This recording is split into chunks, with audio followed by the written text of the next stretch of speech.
경제 읽기 시간입니다. 물가가 급등하고 성장률 둔화가 우려되는 등 경제에 대한 위기감이 고조되고 있습니다. 이런 가운데 지난 주말 윤석열 당선인의 인수위원회 윤곽이 나오면서 차기 경제팀 진용에 대한 관심이 점점 커지고 있습니다. 새 정부 조직 개편 수위가 주목되고 있는데요. 김대우 경제학 박사와 함께 짚어보겠습니다. 어서 오십시오. 네, 반갑습니다. 네.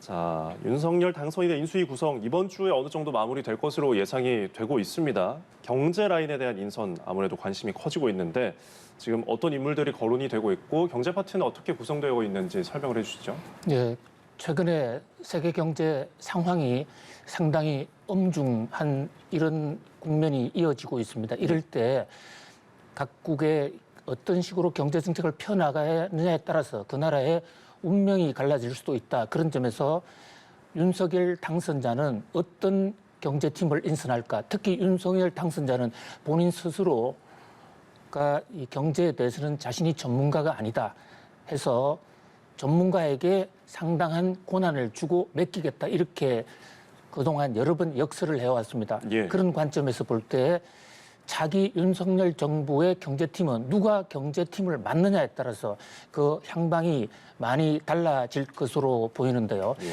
현재 지금 인수위 구성 작업이 빠른 속도로 진행되고 있습니다. 그중에서 중요한 2명의 인선이 있었습니다. 인수위가 모두 7개로 구성이 되는데요. 예. 그중에서도 기획조정위원회가 가장 핵심이거든요. 거기에 총간사로 추경호 한국국민의당 국민의힘 의원이 내정이 됐습니다. 네. 이 추경호 의원은 기획재정부에서 잔뼈가 굵은 한평생 기재부 공무원 출신을 했고 차관까지 역임을 했습니다. 예.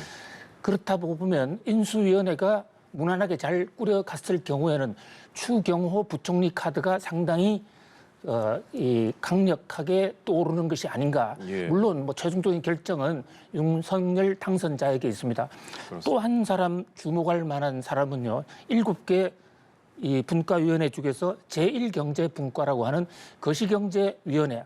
예. 여기에 최상목 위원이 전 기재부 차관입니다.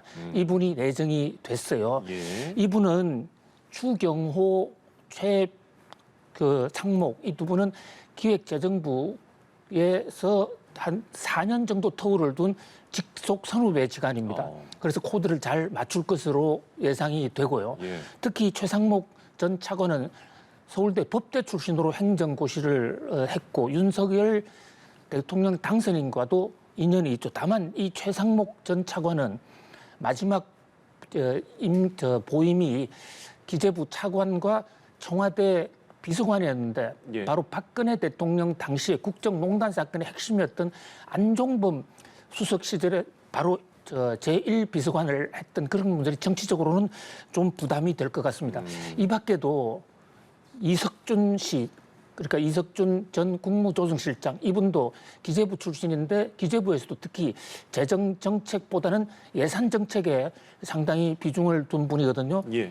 그다음에 또 서울대학의 김소영 교수, 윤석열 당선인의 가정교사를 했던 이런 분들이 지금 폭넓게 거론이 되고 있습니다. 예, 그렇습니다. 자, 그리고 차기 공정거래위원회 이끌 수장 누가 될지도 지금 주목이 되고 있습니다.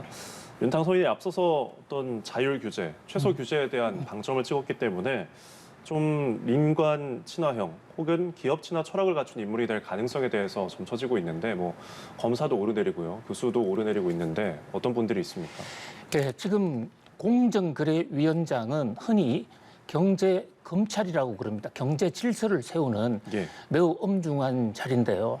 여기서 이제 윤석열 당선인이 기업의 규제 완화를 약속했기 때문에 상당히 좀 비둘기파적인 인사를 공정거래위원장으로 발탁하지 않겠느냐라는 이런 얘기가 나오고 있어요. 네. 문재인 정부의 초대 공정거래위원장은 잘 아시다시피 재계 저격수, 재벌 저격수로 예. 불린 김상조 씨였지 않습니까? 예. 그런 각도에서 뭐 현재 그 실무형, 그러니까 현재 공정거래위원회 부위원장 출신들, 뭐 김재신이라든지 또는 지철호 이런 분들이 거론이 됩니다만은 네.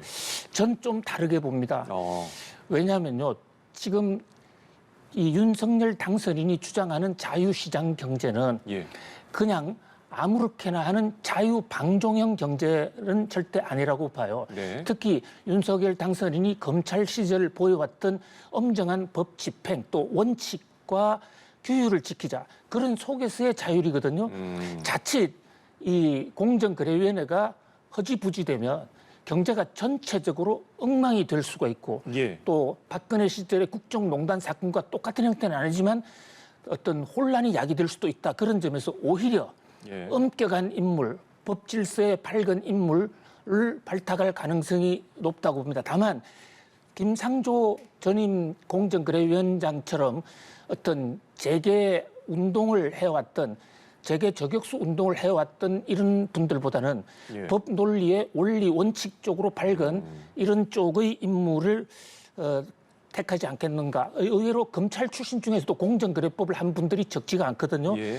그런 면에서 뭐 다양한 시선이 나오고 있는데 저는 어쨌든 이 공정거래위원회를 바로잡지 못하면 윤석열 당선인의 자유경제가 빛을 잃을 수도 있다. 그런 점에서 개인적으로라도 좀 더 강골의 원칙론자가 공정거래위원장을 맡는 것이 더 좋다 이렇게 생각합니다. 네, 굉장히 중요한 자리인 것 같습니다. 자, 그리고 역대 정부에서 통합과 분리를 거듭했던 기획재정부 관련 이야기인데 아무래도 금융위원회와 기재부가 지금 분리되어 있지만 또 통합에 대한 이야기도 나오고 있고 또 그간 기재부가 수행해온 경제 정책에 대한 변화가 있을 것 같은데 만약에 통합이 된다면 또 계속 분리 체제로 간다면 다양한 시나리오가 있을 것 같아요. 어떻게 보십니까? 네, 기획재정부는 문자 그대로 우리나라의 경제 정책을 관장하는 가장 영향력 있는 기구입니다. 흔히 기재부의 기능은 크게 세 가지로 볼 수가 있어요. 네. 하나는 재정정책, 하나는 예산정책, 그리고 또 하나는 금융정책. 그런데 지금 금융정책이 금융위원회로 따로 분리돼 나와 있습니다. 네. 그러다 보니까 금융위원회와 기재부 간에 혼선이 좀 있었고 정책의 효율성이 저해된다. 이래서 통합하자는 의견이 적지 않았습니다. 그러나 현재 지금 여소야대 정국 하에서 지금 정부 출범이 그렇게 많은 시일이 남지가 않았는데 야당의 동의를 얻어내기 위해서는 좀 시간이 좀 짧은 게 아닌가. 그래서 현재로서는 그냥 현재 구도로 가면서 예. 시간을 두고 정부 부처 개편을 하는 것이 훨씬 더 현실적이지 않느냐 생각이 듭니다. 특히 지금 예산 기능과 정책 기능이 붙어 있는데 예산을 떼내고 그다음에 금융위와 기재부의 정책 기능을 합치는 것이 그것이 선진국형이다라고 주장하는 이 전문가들이 많거든요. 예. 그러나 여기는 시간이 좀 걸리지 않을까 이런 생각을 해봅니다. 예, 그렇습니다. 자, 아무래도 기재부, 공정위, 금융위 수장들이 누가 될지 관심이 모여지고 있어서 지켜봐야 될 것 같고요. 자, 다음 주제는 정부가 사실 이달 하순에 공개하는 올해 공동주택 공시 가격이 있는데 이게 원래 당초에는 조금 오를 거다 이렇게 내다봤는데 실제로 보니까 작년 수준을 밑도는 것으로 나타났어요. 배경이 무엇인가요?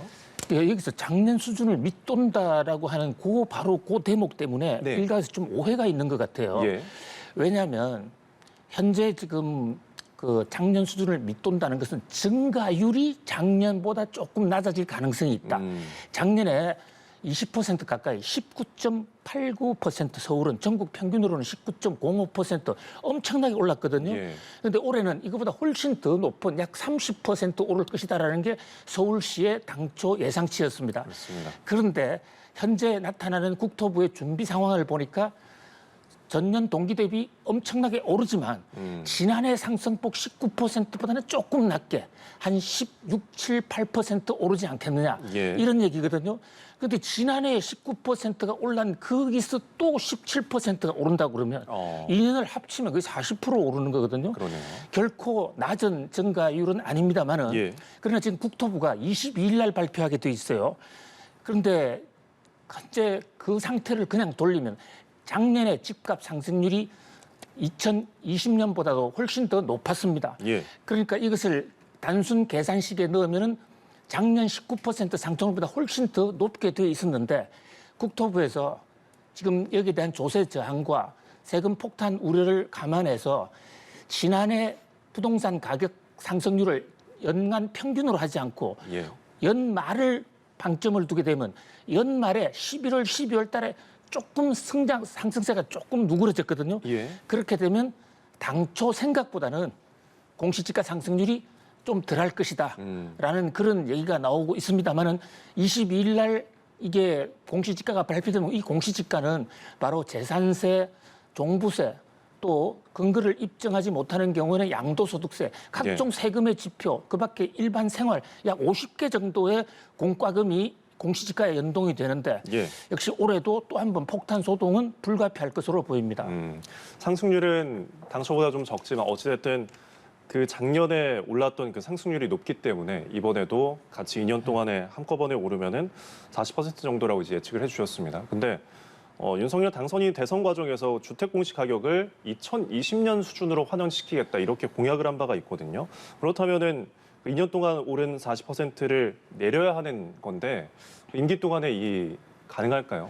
예, 공시지가는 그 자체가 입법 사항이 아니기 때문에 네. 행정부의 의지로서 공시지가 조정을 할 수가 있습니다. 예. 그런데 문제는 윤석열 당선인의 출범 전인 3월 20일 날 공시지가가 나와버리기 때문에 예. 이 대목에 대해서는 윤석열 당선인으로서도 어떻게 조정하기가 상당히 어려울 것으로 보입니다. 예. 물론 여야가 대승적으로 합의를 하면 뭐 불가능한 것은 아닙니다만은 그 경우에 2020년 수준으로 낮추려면 공시가를 약 40%를 낮춰야만 2020년으로 돌아갈 수 있거든요. 네. 과연 이것을 야당이 현재 지금 새로 야당이 된 민주당이 받아들일 수 있을 것인지 예. 만약 그렇게 못 된다면 윤석열 당선인은 내년도에 그 공시지가를 대폭 낮출 수가 있을 것 같고요. 공시지가는 크게 두 가지가 좌우합니다. 하나는 실제 부동산 실거래가. 네. 실거래가는 조정할 수가 없지 않습니까? 예. 그 실거래가의 현실화율이라는 걸 조정합니다. 현재 지금 정부는 그러니까 문재인 정부는 이 현실화율을 올해도 70.2%에서 70.7%로 더 높이기로 해놨거든요. 예.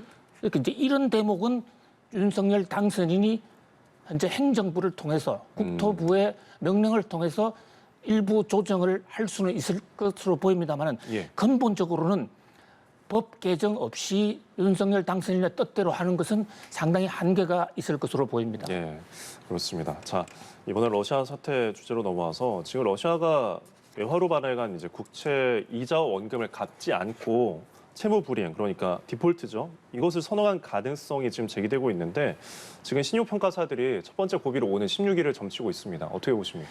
예, 지금 3월 16일 날 러시아가 갚아야 될 이자의 만기가 집중적으로 돌아옵니다. 네. 자, 그런데 채무 불이행 갚지 않을 가능성이 상당히 높은 거예요. 지금 이 서방의 경제 제재 때문에 러시아가 지금 당장에 끌어올 돈이 그렇게 여유가 있지 않기 때문입니다. 예. 현재 채무 불이행하는 데는 두 가지 방법이 있어요. 하나는 내가 지금 돈을 갚지 못하니까 좀 이따 갚을게. 이런 것을 모라토리움이라고 그럽니다. 예. 일단 동기를 시켜놓는다. 그런데 지금 외신에 흘러나오는 뉴욕 증시에서 나오는 얘기는 모라토리움 정도가 아니고 아예 디폴트, 아예 국가 부도를 선언해버리는 겁니다. 예. 국가 부도를 선언을 하게 되면 돈 못 갚겠다는 거거든요. 그러면서 지금 러시아는 달러 대신에 루블화를 가져가라.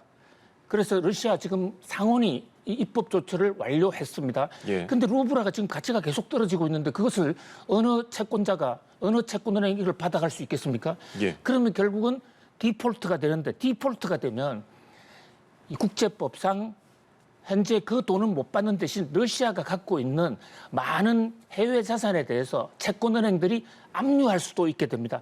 경제 전쟁이 훨씬 더 깊어진다 이렇게 볼 수가 있습니다. 예. 그런 면에서 3월 16일 이 운명의 날을 지금 째깍째깍 기다리고 있고요. 채무 불이행을 했을 때는 예. 모라토리움 했을 때는 30일 여유를 두게 돼 있습니다.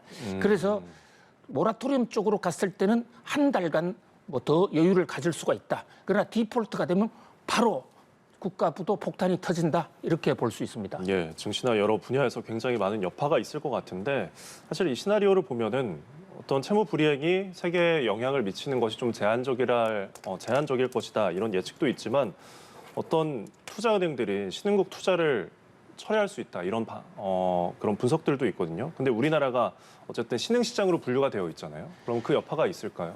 그렇습니다. 지금 러시아의 디폴트가 세계 경제에 얼마나 큰 충격을 줄까 이것이 큰 관심사입니다. 디폴트는 거의 뭐 불가피한 수순으로 보여지고요. 예. 그런데 지금 러시아의 채무가 러시아가 빌려온 돈이 전 세계 금융기관의 채무 중에서 차지하는 비중이 네. 불과 0.3%에 불과합니다. 예. 러시아가 디폴트를 하든 모라토리움을 하든 그 자체만으로는 세계 경제에 거의 영향이 없다 이렇게 볼 수가 있습니다. 실제로 예. IMF도 러시아 디폴트 해봤자 뉴욕 증시나 다른 나라 전혀 충격이 없다 이렇게 단정적으로 지금 얘기하고 있습니다. 특히 2014년 크림반도 사건 이후에 예. 많은 이 서방의 채권은행들이 러시아에 대한 대출을 계속 줄여왔기 때문에 더 영향력이 줄어든 것이죠. 그런데 지금 앵커님 잘 지적해 주신 대로 딱 한 가지 우려는 만약에 채권은행들이 이 보통 보면 자라보고 놀란 가슴 소뚜껑 보고도 놀란다 이런 속담이 있지 않습니까? 예. 러시아에서 만약에 돈을 못 받게 되면 그게 다른 나라로 확대될 수 있다. 그래서 투자은행들이 신흥국으로부터 돈을 빼내면 그때는 신흥국 주가가 떨어지고 경제가 난맥상을 보이는데요. 예. 우리나라는 사실 우리나라가 선진국입니다. 네. 그러니까 우리나라는 더 이상 신흥국은 아니죠. 근데 딱 하나 MSCI 지수에 의해서만 신흥국으로 지금 분류돼 있거든요. 예. 나머지는 다 선진국입니다. 그래서 우리나라의 영향은 다른 신흥국, 이를테면 러시아, 중국, 인도, 브라질 이런 나라에 비해서는 디폴트로 인한 영향 자체는 뭐 그렇게 세지 않을 것으로 전망할 수 있겠습니다. 예, 알겠습니다. 지금까지 김대우 경제학 박사와 함께했습니다. 고맙습니다. 감사합니다.